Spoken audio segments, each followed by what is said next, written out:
Hello, welcome to the sideboard one last time here at the StarCityGames.com Modern Open in Cincinnati, part of the SCG Tour, brought to you by Ultimate Guard. Nick Miller with Collins Mullins. Now, Collins Mullen, we had a deck tech yesterday, earlier in the day. Yep. And now you're back here in the sideboard with a trophy, which you know what? I'm always glad to do that. Yeah. Congratulations. Thanks. Appreciate it. Now, I got to say, early on in day one, I came over and talked to you and asked what you were playing. You said, I'm on this humans deck. I said, okay, so you got Collected Company in this? And you're like, no Collected Company. We're on Ether Vial, all humans. Yeah. And I said, well, we're going to want to talk about this deck. And you said, let's hold off on the deck tech until we play a few rounds. I told you I wanted to play a few rounds to see whether or not I had made a massive mistake. And I guess I didn't. It does not appear as if you made a mistake. You did not lose a match this weekend. You 14-0'd into a scoop to a friend in round 15. We wanted you to go 15-0 for, you know, well, history's yeah, sake, I know that there are some people rooting for that, but I'm sorry, guys. So what's the deal with this deck? Kitesail Freebird looks great. Meddling Mage, I can't remember the last time main deck copies of that card was in a open winning deck, but looks very good here. Yeah, I mean, I could talk about the deck for ages, but I think the main points that we should talk about are Kitesail Freebooter, just kind of made the deck a thing, and additionally the mana base that we were able to construct is just kind of, you know, we were able to play 12 rainbow lands, and that just kind of makes the whole deck, even though we're playing crazy assortment of colors, really smooth, really smooth. Never having an issue with mana, being able to curve out, play all your creatures. Just the Noble Hierarch into the Mantis Rider start was very important in the semifinals. It sure did, for sure. The Mantis Rider never ceased to impress me over the course of the weekend. There were some matchups Kevin where that Jones card would be just very carried. happy right now. Seeing that card getting a lot of play. For sure. And as you said, it was very impressive in a lot of spots where you don't expect that card to shine. The clock, being able to attack and block, very good in a lot of these creature matchups. Yep, definitely. So what was the most impressive thing about the deck this weekend from your perspective? Just the ability for the deck to be very aggressive and have a disruptive plan is something that is very powerful in Modern, especially right now. Storm's the best deck, or that's what people thought coming into the weekend, and I was very ecstatic to play against Storm in the finals.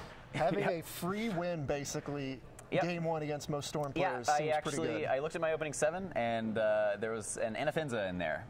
And I was like, well, that's not supposed to be there. So I called a judge, mulled to 6, fixed my sideboarding, and then my 6 had 2 lands and a Meddling Mage. And I was like, okay, well, on to game 2, I guess. Might be record time for game 1 on the SCG Tour. We'll have to check the archives, but we've had turn 1 wins, but they usually take longer than as quick as that game went.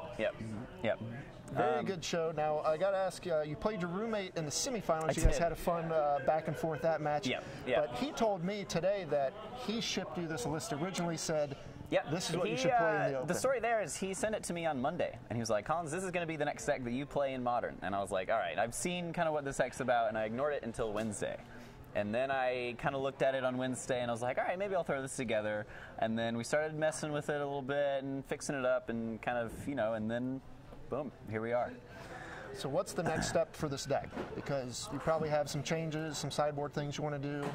I don't know.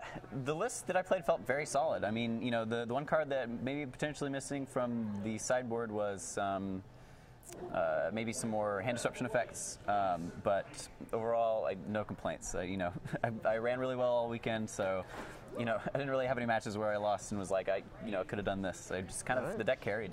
Well, you got your first Open win. First, I believe, win for the Lotus Box team, which you're a part of. And you got something you want to plug as well. We wanted to talk about this during the podcast. Yeah, definitely want to thank my team. Being on Team Lotus Box has been phenomenal for me, and the whole team has been doing great. So I definitely want to thank all the guys there. Second of all, I want to plug my podcast. I'm on a podcast. It's called MTG Grindcast. Easiest way to find us is probably on Twitter, MTG_Grindcast.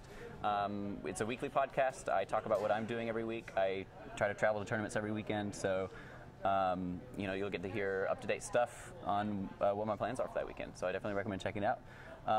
Follow MTG_Grindcast on Twitter, and you can follow me as well at Collins Mullen. There you go. Twitter. You had a great run as of late. You know, a couple top 8s. You had the Grand Prix finalists. Now you get a win.